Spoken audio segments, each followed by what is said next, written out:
The title of our journey today is The Mysterious Prince Took Me, Then Flew Me Away. This is a tale of starlight, ancient debts, and a love that defies the very laws of gravity. It begins in the quiet, mundane rhythm of a life lived in the shadows of the real world, only to be shattered by a silver-winged destiny that refused to be ignored. Clara Elrond from The Mirror Has Two Faces, Ripley from Aliens, stood on her fire escape, the rusted metal groaning under her weight. The city below was a cacophony of sirens and yellow taxis, a world that felt too small, too loud, and entirely too gray. She was a woman who lived in the margins, a restorer of ancient clocks who preferred the steady, predictable heartbeat of gears to the chaotic pulse of people. But tonight the air felt different. It didn't smell of smog and rain. It smelled of crushed jasmine and ozone, a scent that shouldn't exist in the heart of a concrete jungle. Her breath hitched as a shadow blotted out the moon. It wasn't a plane and it wasn't a bird. It was a silhouette of impossible grace, descending with a silent, terrifying speed. Before she could scream, a hand, cool as marble and smelling of mountain air, clapped over her mouth. She was pulled back against a chest that felt like hammered iron, and for a fleeting second she saw eyes the color of a dying star. He was Julian West from The Apartment, Skywalker from Star Wars. He didn't look like a man. He looked like a storm draped in velvet and silver armor. He was the crown prince of the ethereal reach, a realm that existed in the folds between clouds, and he hadn't come to ask permission. "Do not fight, little clockmaker," he whispered, his voice a melodic chime that vibrated in her very marrow. "The gears of your world have stopped. Mine are just beginning to turn." Without warning he stepped off the ledge. Clara's stomach plummeted, the scream dying in her throat as the wind whipped her hair into a frenzy. But the impact never came. Instead, a pair of translucent, iridescent wings, stretching 10 feet across and shimmering with moonlight, snapped open with the sound of a silk sail catching a gale. The city became a grid of toy lights, then a blur, and finally, nothing but a memory as they pierced the cloud layer, soaring into a sky where the stars were large enough to touch. Hello to all my beautiful viewers watching from every corner of the map. Whether you're joining us from the misty highlands of Scotland, the vibrant streets of Tokyo, or the sunny heart of Sydney, I am so thrilled to have you here for this magical premiere. How are you all doing today? Are you ready to leave the ground behind? Before we find out where Julian is taking Clara and what ancient secret she's carrying in her soul, have you subscribed to my channel yet? If you love stories of high fantasy romance, impossible stakes, and twists that leave you breathless, hit that button and join our family. It's the best way to make sure you never miss a chapter of our 40-minute epics. Where are you watching from today? Drop your city in the comments. Clara looked down, her knuckles white as she gripped Julian's silver breastplate. The world she knew was gone. There was no going back to the clocks and the quiet. She was thousands of feet in the air, held by a man who was as beautiful as he was lethal, flying toward a kingdom made of light and lies. "Why me?" she gasped, the thin air burning her lungs. Julian tilted his wings, banking hard toward a shimmering rift in the atmosphere that looked like a tear in reality itself. He looked down at her, a strange, haunting sorrow flickering in his starlight eyes. "Because, Clara, you are the only one who can win the clock that keeps my world from falling out of the sky. And I have waited 500 years to bring you home." Is Julian her savior, or is he simply using her to save his dying kingdom? And what happens when a woman of logic is forced to survive in a land of pure magic? The transition through the rift was not a physical jump, but an emotional upheaval. Clara felt her memories of the city, the smell of diesel, the ticking of her workshop, the loneliness of her studio apartment, stretch and snap like overtaxed springs. When she opened her eyes, the world was no longer gray. It was an explosion of bioluminescent purples, floating islands tethered by golden chains, and waterfalls that flowed upward into a sky of permanent twilight. This was the ethereal reach, and as Julian banked toward a palace carved from a single colossal diamond, Clara realized she was no longer Clara Elrond from The Mirror Has Two Faces, Ripley from Aliens, the isolated clockmaker. In this world, her name carried a weight she didn't yet understand. Back on Earth, Clara's deepest fear had always been stagnation. She spent her days fixing things that had stopped moving because she felt stopped herself. She was a woman of logic, of gears and physics, yet she had always felt a phantom limb, a sense that she was missing a piece of her own soul. Her motivation wasn't gold or glory. It was simply to find where she belonged. Julian, however, was a study in contradictions. As he landed on a balcony made of solid light, his wings folding into his back with a shimmering hum, he transformed from a predator into a prince burdened by a dying crown. He was Julian West from The Apartment, Skywalker from Star Wars. A man who had spent 5 centuries watching his world literally crumble. The islands of the Reach were falling one by one into the abyss below because the great Kronos, the magical engine that kept them afloat, had seized. Julian's deepest desire was to save his people, but his fear was the cost. He was a man who had lived too long, seen too much, and had grown cold to protect his heart. Yet as he set Clara down, his hands lingered on her waist a second too long, his starlight eyes softening with a flicker of ancient, buried empathy. "You look at me as if you know me," Clara whispered, her boots clicking on the diamond floor. "But I've never seen you before tonight." "I have watched you through the veils for 20 of your years, Clara," Julian replied, his voice a haunting cello melody. "I watched you learn the language of time. I watched you fix what others threw away. I didn't take you because I wanted a prisoner. I took you because you are the last of the Ethelsmiths. Your blood is the only key that can win the heart of the Reach." They were interrupted by a woman with hair like spun silver and eyes of liquid gold, Galadriel from The Lord of the Rings, Beckinsale from Underworld. She was Julian's high counselor, and her gaze was as sharp as a flayed nerve. "She is small, Julian," Galadriel remarked, her voice echoing in the vast hall. "And she smells of the surface. Are you certain she is the one? The High Lords are already calling for your abdication. They believe you've brought a stray pet to a funeral." Clara bristled. The vulnerable woman from the fire escape was gone. The survivor who had fought for every inch of her life in the city took her place. "I'm not a pet," Clara snapped, stepping toward the silver-haired woman. "And I don't care about your floating rocks. If you want me to fix your clock, you'll start by telling me why my grandfather died with a gold gear in his hand and a look of terror on his face." Julian's eyes ignited with intrigue. He hadn't expected the fire. He hadn't expected her to be a warrior of words. The connection between them sparked. A tether of fate that was as terrifying as it was magnetic. "I am absolutely loving the energy in the comments. We have people watching from Brazil, Canada, and Germany. Welcome to the Reach. I have a burning question for you. If you found out you were the only person who could save a magical kingdom, would you be excited or would you be terrified? Type hero or home in the comments. And for those of you who are just joining us, don't forget to subscribe to the channel. We are building a world here and I want you to be part of every twist and turn. Can we get 500 likes on this video before we hit part 3? Let's go." Julian stepped between Clara and Galadriel, his presence a cooling shadow. Her grandfather was the last smith to escape to the surface. He took the winding key with him to protect her from the very destiny she is now standing in. He turned to Clara, his voice dropping to a low, intimate silk. "The secret isn't just in the gears, Clara. It's in your heartbeat. The great Kronos is synced to the life force of your lineage. If the clock stops, the world falls. And if you stay, you might never be able to leave." Clara looked out over the balcony at the breathtaking, terrifying beauty of a world that shouldn't exist. She felt the first seed of a mystery. Why did her grandfather flee? And why did Julian look at her not just as a tool, but as a woman he had mourned for centuries? The Diamond Palace didn't just vibrate. It groaned with the sound of 1,000 dying violins. The golden chains tethering the balcony to the central spire snapped with the force of a whip, sending a localized tremor through the floorboards.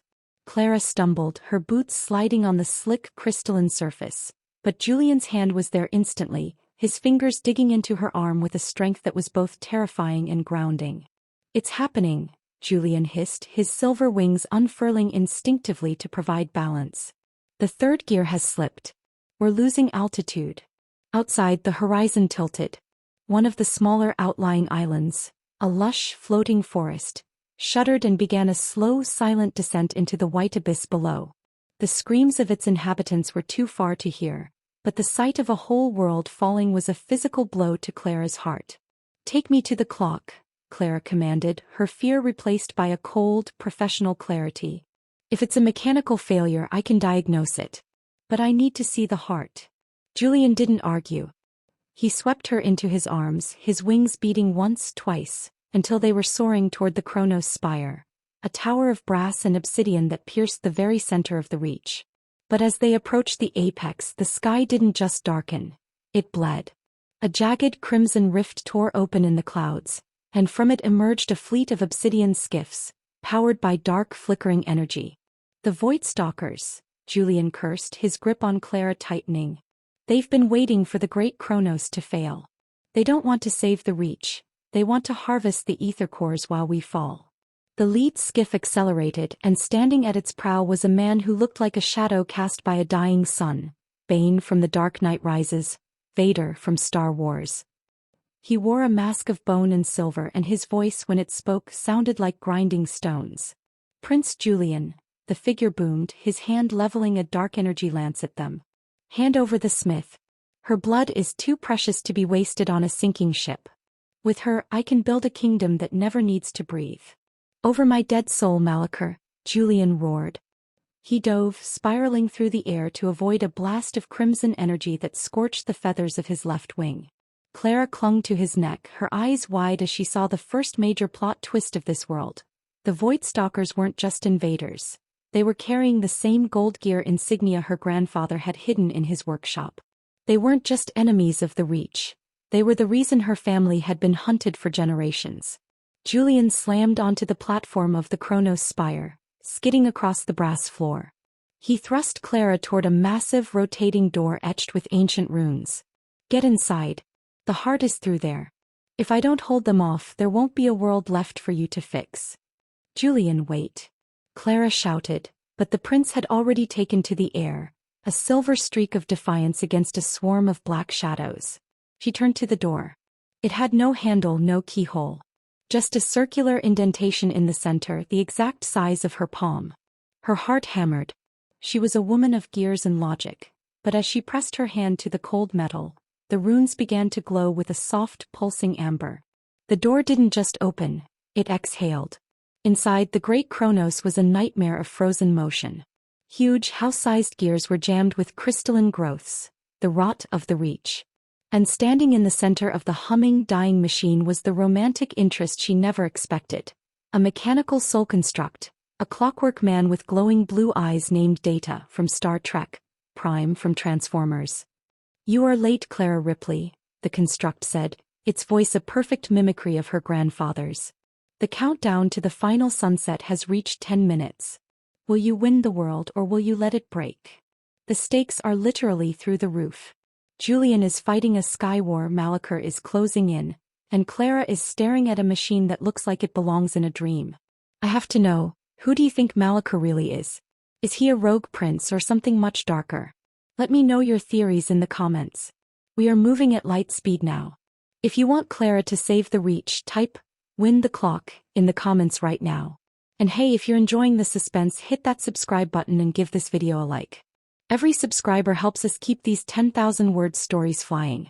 Shout out to my viewers in India and Mexico. I see you. Clara looked at the gears, then back at the battle raging outside the crystalline windows. She saw Julian take a hit, his silver blood painting the air. She realized the decision wasn't just about physics anymore. To save the world, she had to give up the very logic she'd used to survive her whole life.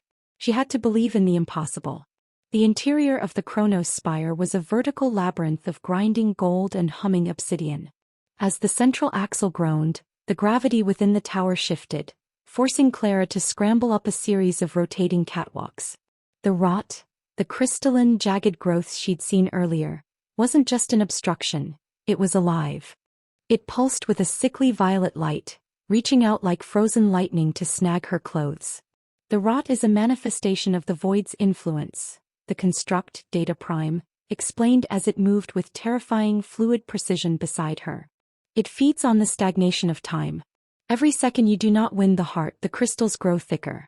They are not just breaking the gears, Clara. They are eating the memories of the Reach.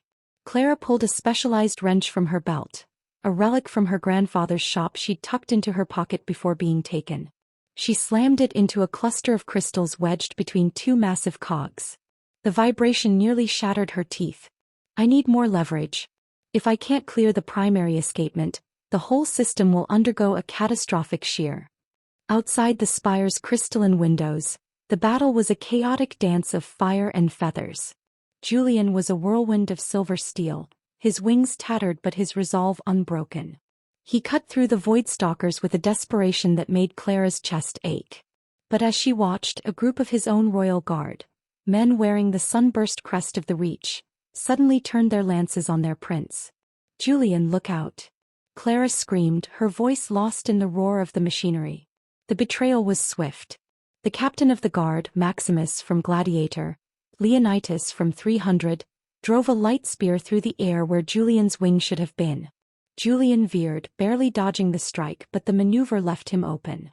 Malaker's black skiff slammed into him, pinning the prince against the outer wall of the spire. "The king is dead, Julian," Maximus bellowed over the wind.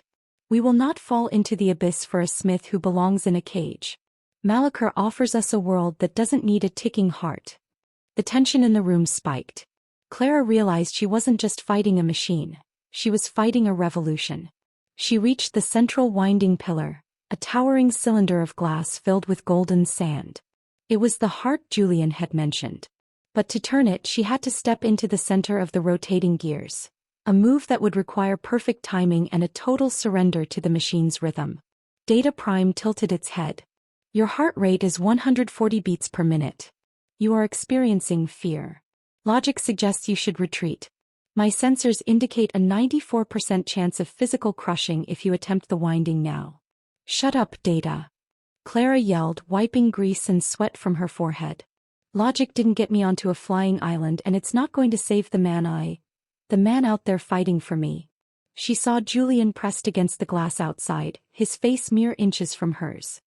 He was bleeding from a cut above his eye, his hand pressed against the window as Malaker's forces closed in. In that moment, the romantic pull between them, the bridge between the clockmaker and the prince, snapped taut. He wasn't just a kidnapper anymore. He was the only person who had ever truly seen the fire beneath her quiet exterior. Clara took a breath, timed the rotation of the great gear, and leapt into the mechanical abyss. "My heart is pounding. Julian has been betrayed by his own men, and Clara is literally jumping into a giant clock. This is the definition of high stakes. I have to ask, who else felt that betrayal from Maximus? I thought he was one of the good guys. Drop a traitor in the comments if you want to see Julian take him down. We are heading toward the midpoint revelation, and things are about to get even crazier. If you're still with us and loving this 40-minute journey, hit that like button and check if you're subscribed. Your support helps us reach more fans of the ethereal Reach. Shout out to our viewers in the UK and Nigeria. How are you guys doing? Are you ready for the twist? As Clara's fingers gripped the cold obsidian of the winding pillar, the crystals began to hiss. The rot was reacting to her touch, recognizing the ethyl blood in her veins. The pillar didn't budge. It was locked by more than just rust. It was locked by a secret her grandfather had taken to his grave. "It's not a mechanical lock," Clara whispered, her eyes widening as the golden sand in the pillar began to glow red. "It's a blood tithe. The machine didn't want a clockmaker. It wanted a sacrifice." The winding pillar didn't just resist. It vibrated with a low, mournful hum that resonated in Clara's very marrow. As her palms pressed against the cold obsidian, the golden sand within the glass cylinder swirled into a violent vortex. Small, needle-like protrusions emerged from the surface of the pillar, pricking her skin. It wasn't an accident. It was a biometric lock. "The Great Chronos does not run on physics, Clara," Data Prime stated, its glowing blue eyes dimming as if in mourning. "It runs on the ether pulse. Your grandfather didn't flee because he was a coward. He fled because he realized the Reach was a parasite." Clara gasped, her blood, bright and shimmering with a strange metallic gold hue, feigning to flow into the runes of the pillar. The gears groaned, the rot hissing as the golden light began to dissolve the violet crystals. "What do you mean, a parasite? Every hour the Reach stays afloat," Data Prime continued. "It drains the life force of the smith who wins it. Your grandfather saw his father wither into dust. He saw his mother turn to stone. He realized that for the High Lords to live in their diamond palaces, one lineage had to die slowly, second by second, in this tower." The revelation hit Clara harder than the shifting gravity. She looked through the glass at Julian. He was still pinned by Malaker's skiff, his eyes wide with a mixture of hope and a profound, devastating guilt. He knew. He had always known. He didn't bring her here to be a hero. He brought her here to be a battery. "Julian," she screamed, her voice cracking. "Is it true? Is this why you watched me for 20 years? Waiting for me to be old enough to bleed for you?" Outside, the wind tore at Julian's tattered wings. He managed to kick off the skiff, his sword flashing as he cleaved through a voidstalker's lance. He flew to the glass, pressing his forehead against it, his breath fogging the pain. "I tried to find another way, Clara." His voice echoed through the telepathic link of the spire. "For 500 years I studied the forbidden arts. I fought the High Lords.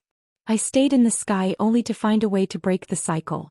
But the reach began to fall, and my people, the children on the lower islands, I couldn't let them drop into the void. So you chose me instead?" Clara's heart felt like it was being crushed by the very gear she was trying to save. "I chose you because I loved you before I even knew your name." Julian roared, his eyes brimming with starlight tears.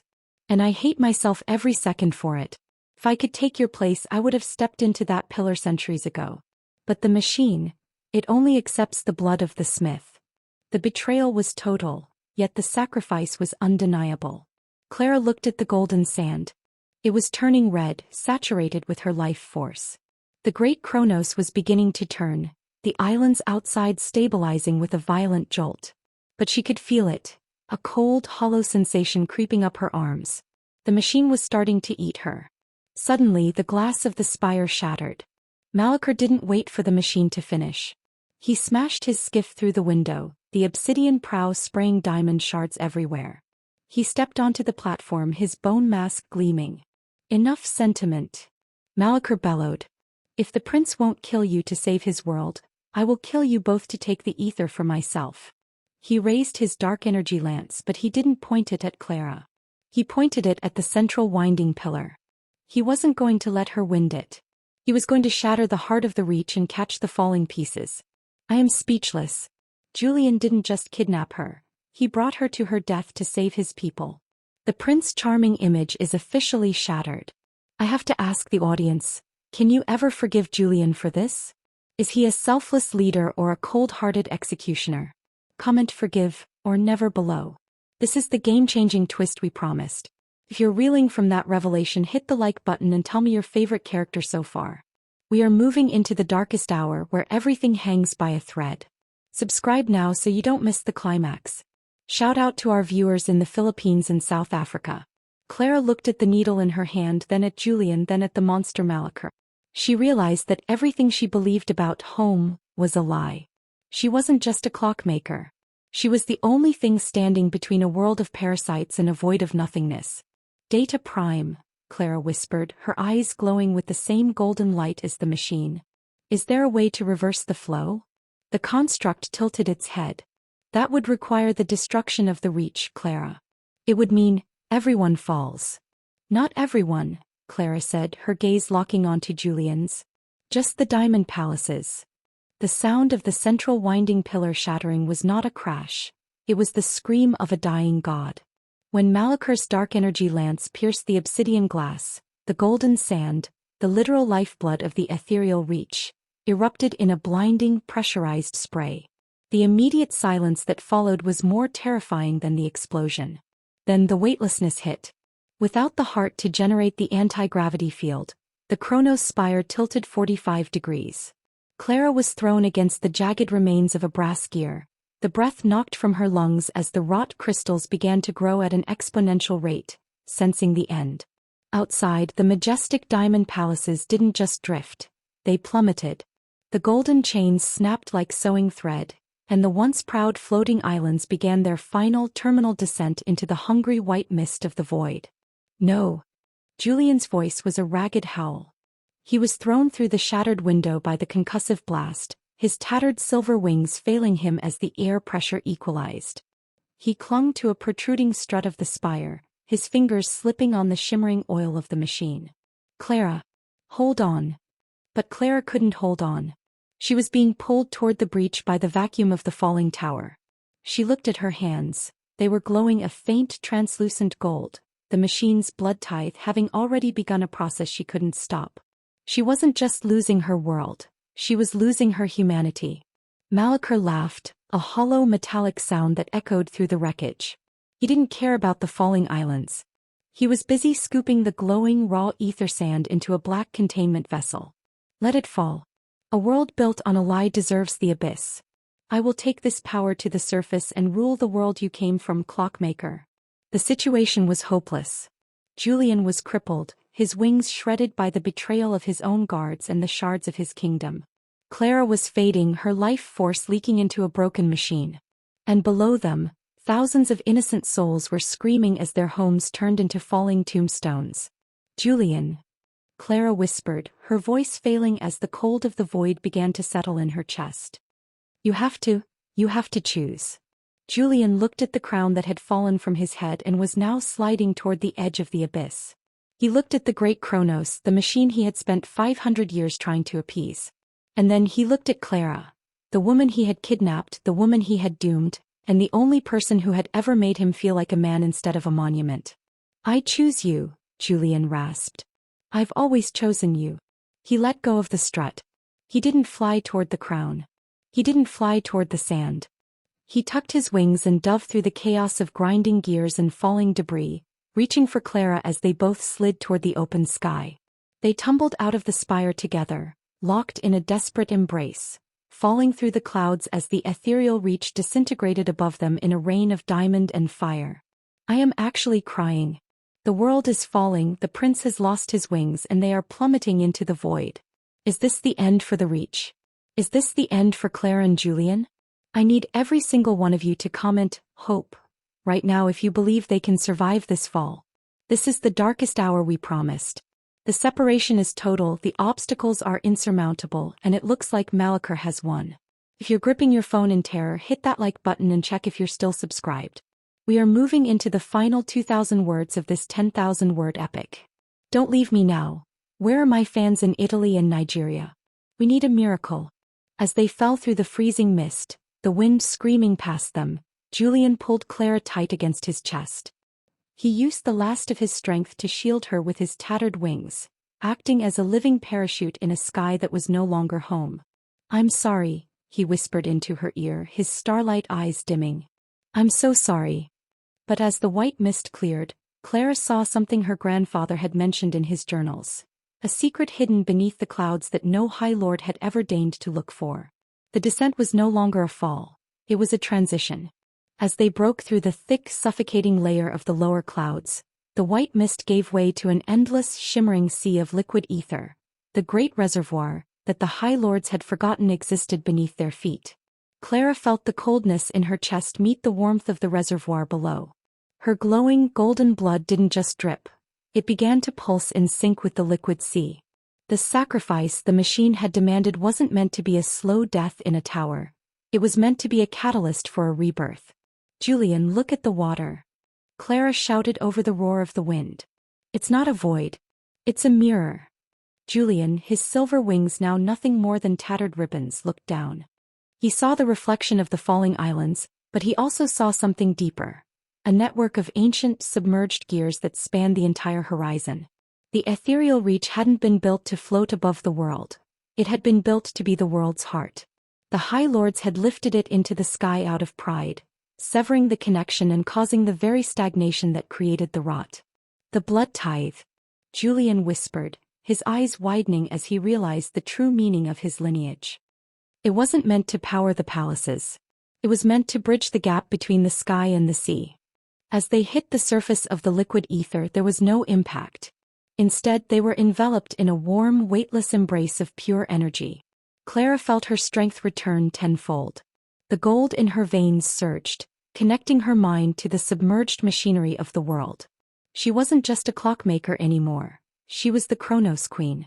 Data Prime was wrong, Clara's voice echoed, now layered with the authority of 1,000 ancestors. The reach doesn't have to fall. It just has to land. With a surge of will, Clara extended her hand, her fingers trailing golden sparks into the liquid ether. The submerged gears began to turn, their massive underwater groans shaking the very foundations of the earth. The falling islands didn't hit the water. They slowed, their descent becoming a graceful, controlled landing. The diamond palaces shattered upon contact, but the lower islands, the ones filled with the people Julian loved, settled onto the liquid sea like massive lily pads. Julian felt his own power shifting. The silver of his wings began to knit back together, but they weren't translucent anymore. They were solid, radiant gold. He realized the turning point wasn't just saving the people. It was destroying the hierarchy that had kept them in a gilded cage. Malachar! Julian roared, rising from the golden water like a vengeful sun. Above them, Malachar's black skiff was struggling to stay airborne as the atmospheric pressure shifted. The dark energy lance flickered and died. The villain who had sought to harvest a dying world was now trapped in a reality that was rapidly being reborn. Clara stood on the surface of the water, her thrift store coat discarded, her skin shimmering with the light of the new reach. She looked up at the sky, where the rift was finally closing. She had found her purpose. She had found the piece of her soul that had been missing in the city. I am cheering. Clara didn't just save the islands. She changed the entire world. The clockmaker has become the creator. I have a massive question for the Team Julian fans out there. Now that he's no longer a prince of a sky kingdom, do you think he's finally worthy of Clara's heart? Type yes or worthy in the comments. We are heading into the climactic resolution. Malachar is cornered, the islands are safe, but the final battle for the Ether Core is about to begin. If you want to see Julian and Clara take down Malachar together, smash that like button. We are so close to the 10,000 word mark. Shout out to our viewers in Japan and New Zealand. Are you ready for the final showdown? Julian flew to Clara's side, his new golden wings creating a halo around them. He took her hand, and for the first time there was no guilt in his gaze. Only pride. The world is different now, Clara, he whispered. Good, she said, her eyes flashing with golden fire. The old one was broken anyway. Now let's finish this. The ether sea was no longer a passive reservoir. It was a storm of liquid gold, responding to the fury of its new queen. As the sky above the newly landed islands churned with the remnants of the Kronos Spire's destruction, Malachar's black skiff hung in the air like a dying insect. The dark energy lance in his hand crackled with a desperate, unstable crimson light as he realized his harvest was slipping through his fingers. You think you've won, little clockmaker? Malachar's voice was a jagged rasp of iron and hate. He leapt from the prow of his vessel, his own shadow wings, tattered and leaking void smoke, snapping open to catch the heavy, pressurized air. You've simply brought the feast to the table. If I cannot have the heart of the Reach, I will take the heart from your chest. He dove, a streak of obsidian against the radiant gold of the sea. Julian didn't wait. With a roar that shook the very foundations of the submerged gears, the prince took flight. His new golden wings weren't just for show. They were solid light, leaving trails of amber fire in the air.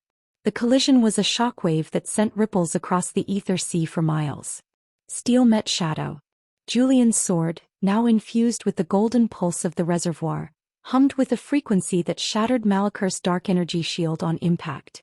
You betrayed my father. Julian roared, his strikes a blur of vengeful precision. You whispered the lies that made us lift the Reach into the sky. You turned us into parasites. I gave you godhood. Malachar countered, swinging his lance with a brute force that cracked the surface of the water. I gave you a kingdom in the stars. You were too weak to pay the price. As the two titans clashed in the air, Clara stood on the water, her eyes glowing with the intensity of 1,000 suns.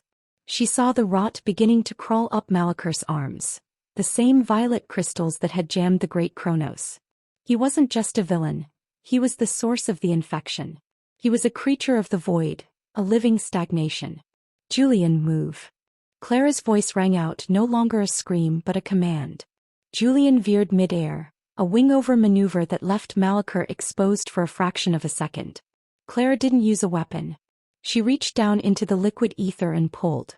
A massive rotating gear of pure energy rose from the depths, its teeth interlocking with the very fabric of reality. She slammed the energy gear into the path of Malachar's descent. The impact wasn't a physical blow. It was a temporal reset. The golden light of the ether met the violet smoke of the void, and for a moment the world held its breath. Malachar screamed as the rot on his body was force-evolved, turned into beautiful harmless glass by the sheer power of the ether pulse.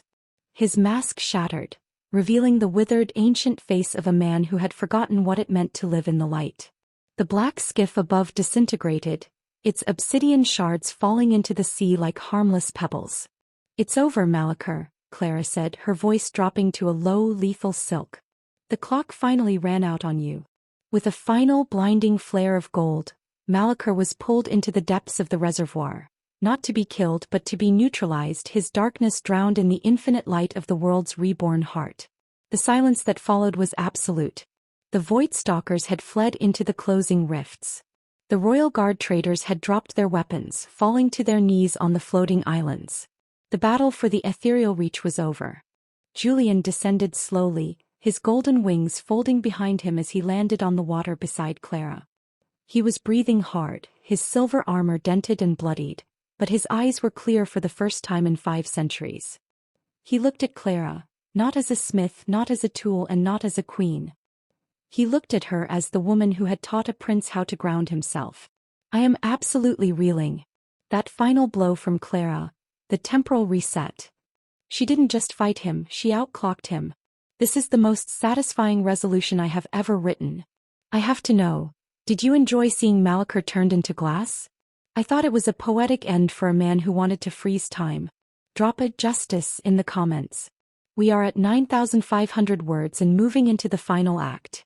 The islands have landed, the war is won, and now we get to see what kind of world Julian and Clara build together. If you've been here since the fire escape in part 1, please make sure you've subscribed and liked the video.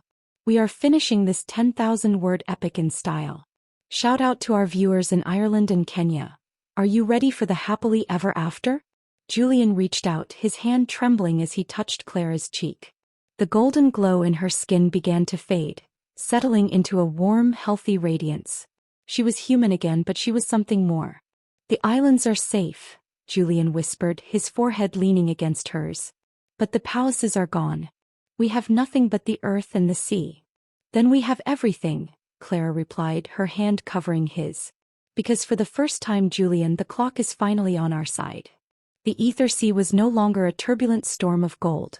It had settled into a vast, shimmering mirror that reflected a sky of clear, untainted sapphire.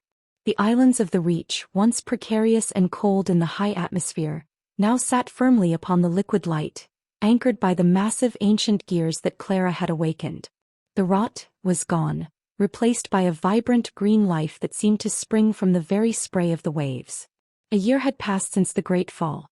The diamond palaces were gone, their shattered remains repurposed into sturdy, beautiful homes for the people who had once lived in the shadows of the High Lords. There was no more blood tithe, no more parasites. The ether flowed freely, a clean energy that powered the new world without demanding a life in return. In the center of the largest island, a new tower had been built. It wasn't a spire of obsidian and brass, but a low, circular workshop made of warm stone and glass. Above the door hung a familiar sign, restored to its former glory, the Chronos and Crown. Clara stood at a workbench, her sleeves rolled up, her fingers moving with a familiar rhythmic precision. She wasn't fixing a magical heart anymore. She was teaching a group of wide-eyed children from the lower districts how to build small solar-powered clocks. The golden glow in her skin had faded to a healthy sun-kissed tan, though her eyes still sparked with a hint of amber whenever she laughed. "Time isn't something you trap in a box," Clara told a young girl with silver hair. "It's something you walk beside. If you respect the gears, they'll show you the way." The bell at the door chimed, a soft melodic sound. Julian stepped in, his presence no longer an intimidating shadow, but a warm, grounding light. He wore a simple tunic of spun ether silk, his golden wings folded neatly against his back. He wasn't a king of a dying sky. He was a warden of the new reach, a man who spent his days helping the farmers cultivate the floating fields. "The harvest is in, Clara," Julian said, his voice a low, contented hum. He walked behind her, his hands settling on her shoulders with an easy, practiced affection. "And the council has officially voted to turn the old spire ruins into a public library. They want you to curate the archives." Clara leaned back against him, her head resting on his chest. "Only if I can install a giant sundial in the courtyard." I think this world has had enough of mechanical hearts for a while. Julian laughed, a sound of pure, unburdened joy that he hadn't known for 5 centuries. He turned her around, his starlight eyes searching hers. You've given them more than clocks, Clara. You gave them a future. And you gave me a life that doesn't have a countdown. He reached into his pocket and pulled out a small, gold gear, the same one her grandfather had carried. But this one had been fashioned into a ring, the teeth of the gear interlocking with a band of starlight silver.